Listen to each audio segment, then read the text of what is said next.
मेरी नई नई शादी हुई थी। मेरे पति 2-3 दिन बाद ही मुझे छोड़कर वह किसी काम के सिलसिले में बाहर चले जाते हैं। मेरे पति तो बाहर जा चुके थे तो मैं अकेले ही रात में सोया करती थी। मुझे रोज बाहर से चीखने और चिल्लाने की आवाज आती थी। मैं डर जाती थी और सो जाती थी। एक दिन मैंने हिम्मत करके अपने रूम का गेट खोला और देखने गई कि आखिरकार चीखने और चिल्लाने की आवाज आती कहाँ से है। तो मैं देखती हूँ ससुर जी और सासू माँ के रूम से वो चीखने और चिल्लाने की आवाज आ रही थी।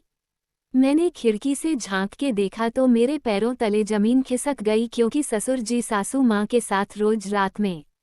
अगर अभी तक मेरे चैनल को सब्सक्राइब नहीं किया है तो प्लीज़ मेरे चैनल को सब्सक्राइब करें और वीडियो को लाइक करें, एक प्यारा सा कमेंट करें और दूसरों के साथ वीडियो को शेयर करें।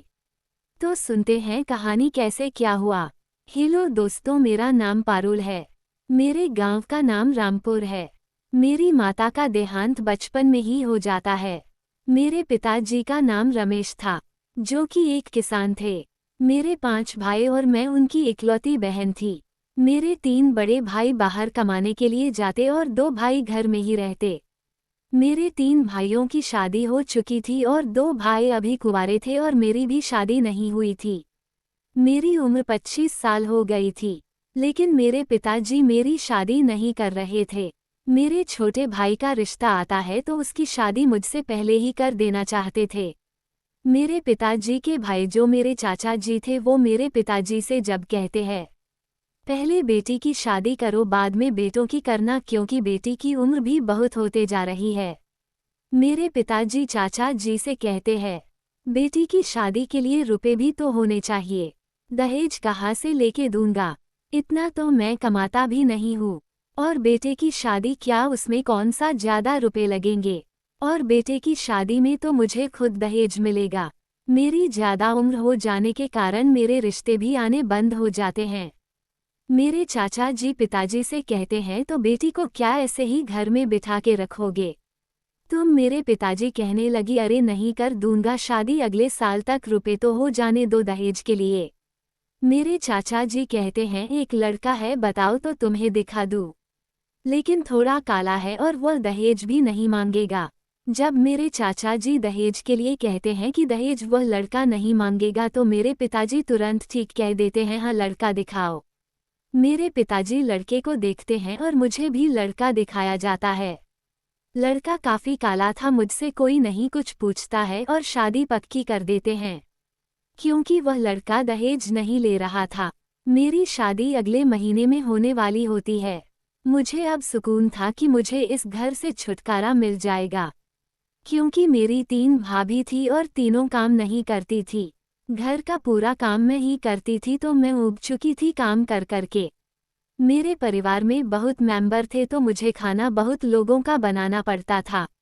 और मेरी जहाँ शादी हो रही थी वहाँ भी बहुत लोग थे। मेरी जिससे शादी हो रही थी उसके 6 भाई और 2 बहन थे। सब लोगों की शादी हो चुकी थी, वह अकेला ही बचा हुआ था। उसकी शादी इसलिए नहीं हो पा रही थी क्योंकि वह देखने में काला था। मुझे ऐसा पता चलता है कि उसके सारे भाई अब अलग अलग हो चुके हैं, सबका घर अलग अलग बने हैं और सबका खाना भी अलग अलग बनता है। तो मैं खुश थी कि मुझे ज़्यादा लोगों का खाना नहीं बनाना पड़ेगा। मेरी जिससे शादी हो रही थी उसके भाई जितने थे वह सब शहर में रहते थे, वही अकेला गांव में रहता था। उसके पास खेती बाड़ी बहुत थी, उसके पिताजी और वो खेती बाड़ी को संभाला करते थे। जहां मेरी शादी हो रही थी वो मेरे गांव से बहुत दूर था, इसलिए मेरे पिताजी भी एक भी बार उसके घर देखने के लिए नहीं गए और मेरे भाई भी। जितना बताया जाता है उतना सब लोग मान लेते हैं। मेरे पिताजी तो फॉर्मेलिटी पूरी करने के लिए मेरी शादी कर रहे थे। उनको तो मेरी कोई परवाह ही नहीं थी। मेरे घरवाले तो मुझे बोझ समझा करते थे। वो तो जैसी की तैसी बस मेरी शादी ही कर देना चाहते थे। लेकिन मेरे चाचा जी मुझे बहुत अच्छे से बात करते थे। मेरे चाचा जी का स्वभाव बहुत अच्छा था। उनको मेरी फिक्र हुआ करती थी, इसलिए उन्होंने रिश्ता ला कर दिया। दिन पूरे होते ही मेरी शादी उस लड़के से कर दी जाती है और मुझे विदा कर दिया जाता है। मैं अपने ससुराल जाती हूँ। मुझे वहाँ जाकर पता चलता है कोई भी अलग नहीं है, सब एक में ही है। काफी दिन बीत जाते हैं लेकिन कोई अपने घर नहीं जा रहा था। तो मैं समझ जाती हूँ कि कोई अलग नहीं है, सब एक में ही है। हम लोगों को झूठ बताया गया था कि सारे भाई शहर में रहते हैं और यह गांव में। अच्छे भाइयों की 6 पत्नियों थी और 6 पत्नियों के छोटे छोटे बच्चे थे, बहुत बड़ी फैमिली थी। मेरे पति के साथ मेरे पहले के दिन बहुत अच्छे बीत रहे थे। थोड़ी ही दिनों बाद उन्हें काम के सिलसिले में बाहर जाना पड़ता है। मेरी सासू माँ मेरा बहुत ख्याल रखती थी क्योंकि मैं काम किया करती थी। और जो मेरी 6 जेठानियाँ थी वो काम नहीं करती थी, वो हमेशा जब देखो सोया ही करती थी। मुझे शादी के बाद 2-3 दिन ही काम नहीं करना पड़ा था, लेकिन बाद में मुझे काम ही काम करना पड़ रहा था। मैंने सारी घर की जिम्मेदारी संभाल ली थी, इसलिए मेरी सासू माँ भी बहुत खुश रहा करती थी और बाकी की बहू पर बहुत नाराज रहा करती थी। मेरा पति शादी के कुछ ही दिनों बाद काम के सिलसिले में चला जाता है तो मुझे बहुत उसकी याद आ रही थी। मैं फ़ोन पर बात कर लिया करती थी लेकिन मुझे कुछ अच्छा नहीं लग रहा था। मेरा बस यही मन किया करता था कि कब मेरा पति आएगा। मैं अपने पति से फ़ोन पर कहा करती थी कि मेरा मन नहीं लग रहा है, जल्दी आ जाओ ना, तो मेरे पति मुझसे कहा करते कि हाँ बस आ ही जाऊंगा जल्दी ही।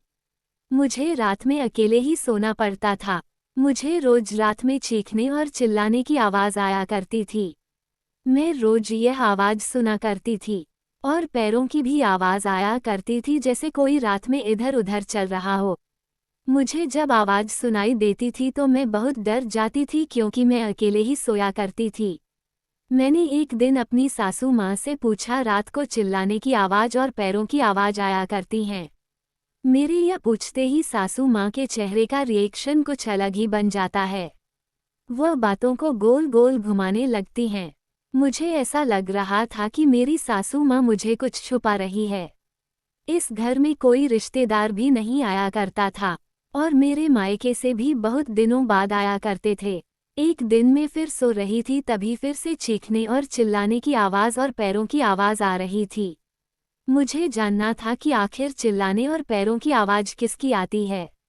तो मैं उठती हूँ और देखने के लिए जाती हूँ। मैं डर तो बहुत रही थी लेकिन मुझे जानना था कि आखिरकार रात में कौन इतना चिल्लाता और किसके पैरों आवाज़ आया करती थी। मैं बाहर देखती हूँ तो मेरे ससुर जी किसी से रात में बहुत ऊंची आवाज़ में बात किया करते थे और उनके ही पैरों की आवाज़ आया करती थी। मेरे ससुर जी को बहुत ही जल्दी गुस्सा आ जाया करता था। मेरे ससुर जी सबसे छोटी ही छोटी बातों पर लड़ने और झगड़ने लगते थे। मेरे ससुर जी बहुत लंबी लंबी फेंका करते थे और फ़ोन करते टाइम तो पूछो ही मत कितना गपशप किया करते थे।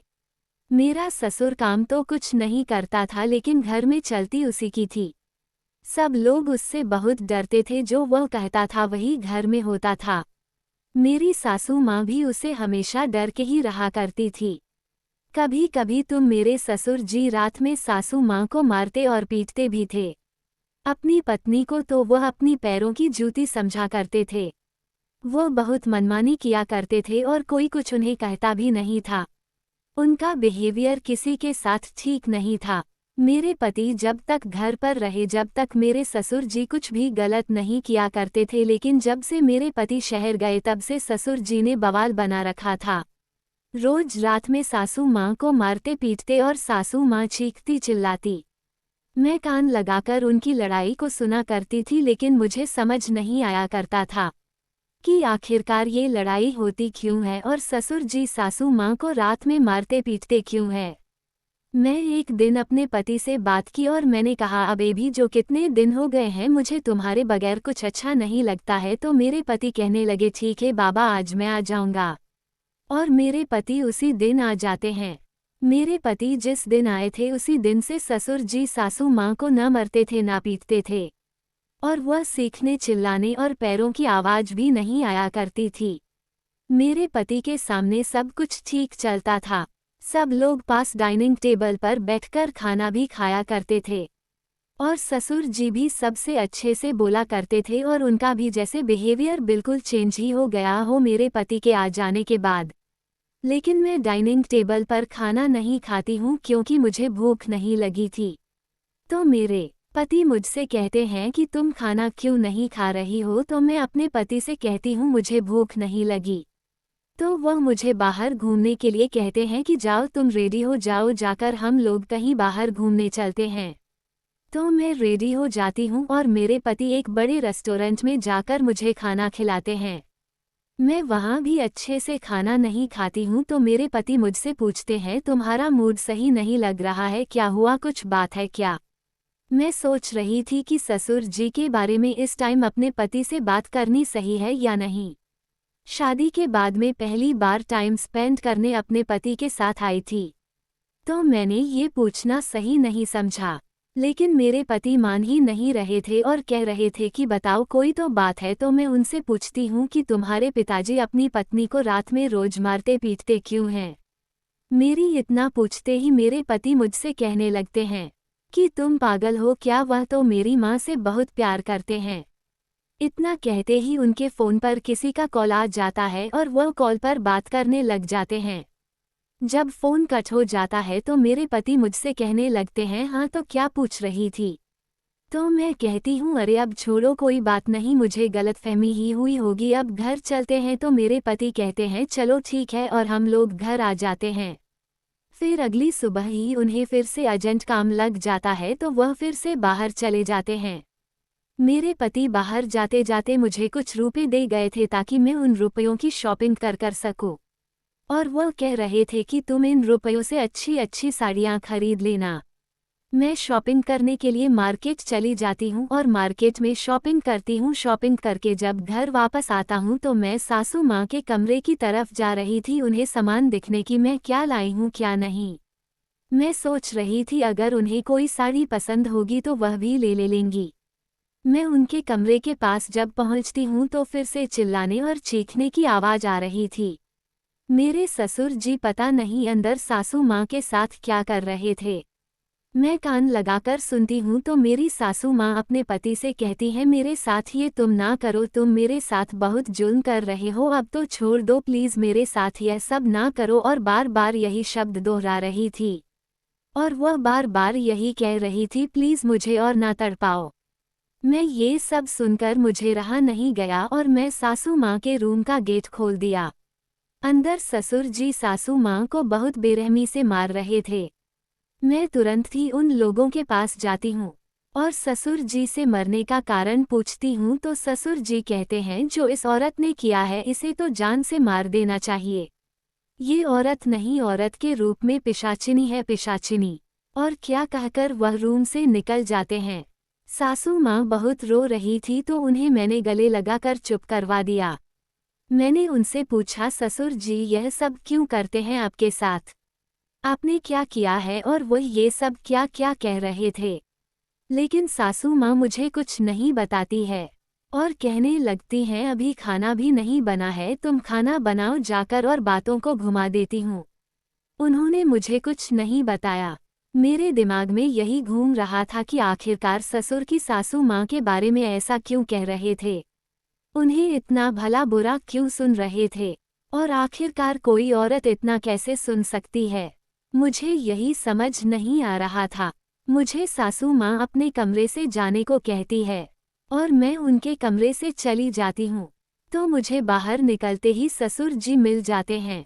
ससुर जी मुझसे कहने लगते हैं कहाँ जा रही हो बेटी? मैं अपने ससुर जी से कहने लगी मैं किचन में जा रही हूँ खाना बनाने के लिए। मेरे ससुर जी मुझसे कहने लगे तुम मुझे गलत समझ रही होगी है ना? लेकिन मैं गलत नहीं हूँ।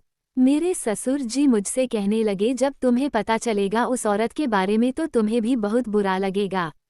मैंने कहा ऐसा क्या है सासू माँ ने जो तुम रोज उन्हें मारते पीटते हो?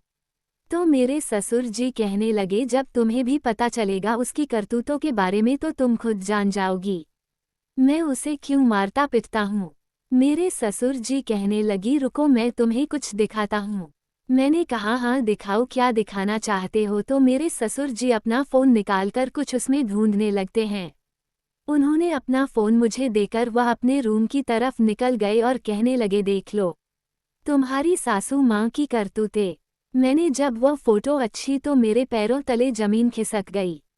मैं फोटोज को देख ही रही थी जब तक मेरी सासू माँ आ जाती है और वह मुझसे फ़ोन छीन लेती हैं और कहती हैं अब तक तुमने खाने में कुछ नहीं बनाया। मैंने तुमसे कहा था कि तुम किचन जाओ और खाना बनाओ और तुमने कुछ काम अभी तक नहीं किया। मैंने सासू माँ से कहा मुझे ससुर जी का फ़ोन दो तो वह फ़ोन देने से इनकार कर देती हैं और कहती हैं तुम जो किचन में और खाना बनाओ जाकर ज़्यादा दिमाग ना लगाया करो। और हाँ तुम्हें कुछ नहीं पता है अभी तुम हम लोगों के बीच ना आया करो तो ज़्यादा ही बेहतर होगा। इतना कहकर वो मुझे किचन की ओर भेज देती हैं और मैं किचन की ओर चली जाती हूँ। किचन में ससुर जी पहले से ही मौजूद थे, वह रात में सबके लिए चाय बना रहे थे। मैंने कहा ससुर जी आप क्यों क्या चाय बना रहे हैं, मैं चाय बना दूंगी। तो ससुर जी कहने लगे मैं अपने लिए चाय नहीं बना रहा हूँ बहू, मैं सबके लिए चाय बना रहा हूँ। आज मैं सबको अपनी हाथों की चाय पिलाना चाहता हूँ क्योंकि मैं बचपन में बहुत अच्छे से चाय बनाया करता था। तो मैंने सोचा आज मैं अपने ही हाथों से क्यों ना चाय बनाऊं और सबको पिलाऊं। मेरे ससुर जी मुझसे कहने लगे तुम जाओ रूम में ले तो जाकर मैं खाना बना दूंगा क्योंकि मैंने बचपन में खाना और चाय सब बनाना सीखा था। मैं चाय बनाकर तुम्हारे रूम में लाता हूँ। मुझे समझ नहीं आ रहा था कि आखिरकार ससुर जी को हो क्या गया है। ससुर जी किचन में कहते हैं जाओ अब तुम, मैं खाना बना लूंगा तो मैं किचन से अपने रूम में आ जाती हूँ। ससुर जी ने खाना बनाया और सबको डाइनिंग टेबल पर खाना खिलाया। सब लोग खाना खाकर अपने अपने रूम में लेट गए और वह चाय लेकर मेरे रूम में आ गए और कहने लगे तो और बताओ कैसी बनी है मेरे हाथों की चाय, जल्दी पियो और बताओ। मैंने कहा ससुर जी मैं अभी तो खाना खाया है, अब मुझे चाय पीने का मन नहीं कर रहा। तो ससुर जी मुझसे कहते हैं अच्छा थोड़ी ही पियो लेकिन पायो तो। मैं उनसे कहने लगती हूँ अच्छा मैं बाद में पी लूँगी, अब तुम जाओ। तो ससुर जी कहने लगे हाँ पी जरूर लेना। मैंने कहा ठीक है मैं पी लूँगी। ससुर जी मेरी रूम से चले गए। मैंने उसे चाय को फेंक दी क्योंकि मुझे कुछ खाने और पीने का मन नहीं कर रहा था, मेरा पेट पहले से ही इतना फुल था। मैं अकेली ही रूम में लेटी थी तो मुझे अच्छा नहीं लग रहा था। मैंने अपने पति के पास फ़ोन लगाया और मैं उनसे बात की। हमारी बहुत देर तक बात होते रही। रात के लगभग 12 बजे चुके थे। 12 बजे बजते ही फिर चीखने और चिल्लाने की आवाज़ आने लगते हैं। मैं फ़ोन पर बात कर रही थी तो मेरे पति ने भी सुन लिया चीखने और चिल्लाने की आवाज़। मेरे पति मुझसे पूछने लगे ये चीखने और चिल्लाने की आवाज़ कैसे आ रही है। तो मैं उनसे कहा रुको मैं अभी बाद में कॉल करती हूँ और मैंने फ़ोन कट कर दिया। मैं तुरंत ही अपने रूम से बाहर निकली और देखा तो ससुर की सासू माँ का हाथ पकड़े उन्हें कहीं खींच कर ले जा रहे थे। मुझे समझ नहीं आ रहा था कि आखिरकार यह कहाँ खींच कर ले जा रहे हैं। वह जहाँ भी खींच के ले जा रहे थे मैं उनके पीछे पीछे जा रही थी और घर के पीछे एक बेसमेंट बना हुआ था। मुझे इस बेसमेंट के बारे में पहले कुछ नहीं पता था कि घर में एक बेसमेंट भी बना हुआ है। उस बेसमेंट में ससुर जी सासू माँ को ले जाते हैं और उसमें कुर्सी पर रखकर सासू माँ को रस्सी से बांध देते हैं। मुझे समझ नहीं आ रहा था कि आखिरकार ससुर की सासू माँ के साथ ऐसा क्यों कर रहे हैं। मैं चुपके चुपके देखती रहती हूँ और सारी बातें सुनती रहती हूँ। ससुर की सासू माँ से कह रहे थे कि साइन कर दो स्टाम्प पेपर पर वरना मैं तुम्हें मार दूंगा। मेरी ये बात सुनते ही दिल की धड़कन तेज हो गई। मैंने सोचा ये सब क्या हो रहा है और कैसे स्टाम्प पेपर और यह साइन किस चीज़ पर करा रहे हैं। मैं उन लोगों की बातें सुनती हूँ तो ससुर जी कह रहे थे तुम साइन करोगी और यह सारी संपत्ति तुम्हारे बेटे की जो है वह मेरे बेटों की हो जाएगी। मेरी सासू माँ कह रही थी मैंने गलती ही कर दी जो मैंने दूसरी शादी तुम्हारे साथ की। मैं अपने बेटे के ही साथ पहले ही खुश थी लेकिन मैं तुम्हारे साथ शादी करके गलती कर दी। ससुर जी कहने लगे हाँ तुमने गलती कर दी है, मैं तुम्हारे बेटे की सारी संपत्ति अपने बेटों को दिला दूंगा और अब करो साइन। लेकिन मेरी सासू माँ साइन नहीं कर रही थी। इन लोगों की मुझे बात सुनकर इतना तो पता चल चुका था कि मेरी सासू माँ की 2 शादी हुई है और मेरे पति के पिताजी ये नहीं है बल्कि कोई और था। ससुर जी सासू माँ से कहने लगे और मैं 2-3 घंटे बाद आऊँगा और मुझे स्टाम्प पर साइन मिलने चाहिए वरना मैं तुम्हें मार दूंगा। मार देने की बात सुनते ही सासू माँ जोर जोर से चिल्लाने लगी और कहने लगी बचाओ बचाओ। तो वो तुरंत ही हंसने लगता है और कहता है मैंने आज सबको अच्छे से सुला दिया है। तेरी बात कोई नहीं सुनेगा, मैंने आज सबको चाय बना के पिला दी है। मैंने उसमें नींद की गोली मिला रखी थी। सब लोग बहुत गहरी नींद में सो रहे होंगे। और तेरी बहू को मैं उसके रूम में ले गया था, चाय वो पीने के लिए मना भी कर रही थी। लेकिन मैंने उसे बहला फुसला कर चाय पीने को मना लिया था। जब सुबह सब कल उठेंगे तो सबको यही बता दूंगा कि वो अपने आशिक के साथ कहीं भाग गई। सबको पहले से ही सब पता है क्योंकि मेरे बेटों को तो पहले से मैंने बता रखा है। एक तेरा बेटा और बहू ही नहीं जानते हैं।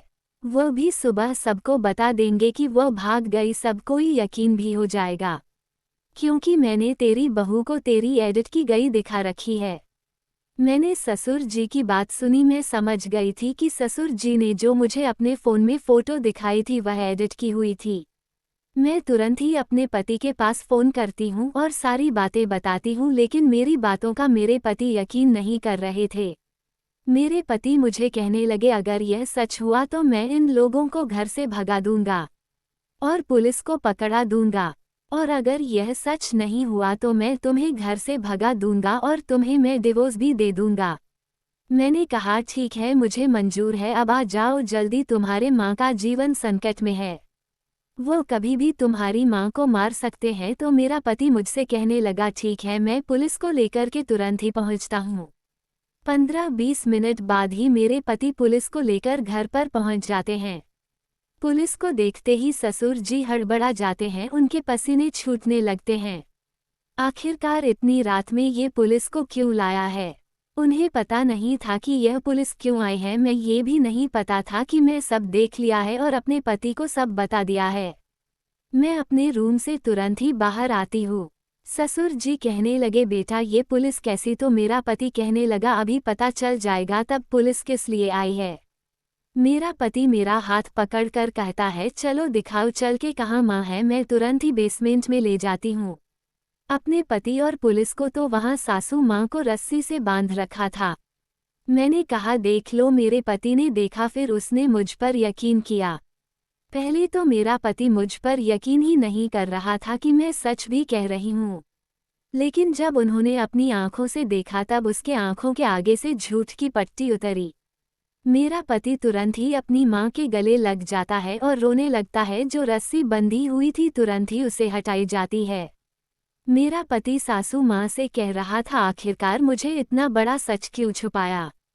तो मेरी सासू माँ भी रोने लगती हैं और कहने लगती हैं ताकि तुम कभी यह ना सोचो कि मेरा कोई बाप नहीं है, तुम्हें ये ना कभी लगे कि मैं बिना बाप का बेटा हूँ। तो मेरे पति सासू माँ से पूछने लगे तो मेरे असली पिता कहाँ है?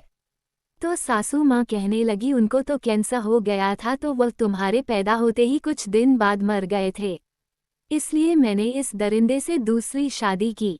मुझे पहले नहीं पता था कि यह संपत्ति के लिए मुझसे शादी कर रहा है, वरना मैं शादी ही नहीं करती। मैंने तुमसे ये राज छुपाए रखा। ससुर जी को पुलिस तुरंत ही पकड़ के पुलिस स्टेशन ले जाती है और उन्हें उम्र कैद हो जाती है। मेरा पति जितने भी घर के लोग होते हैं सबको भगा देता है अपने घर से, क्योंकि सबकी मिली भगत थी। अब घर में मैं, मेरा पति और मेरी सासू माँ ही रहते थे। मैंने अपने पति से कहा अब तुम बाहर कहीं नहीं जाओगे?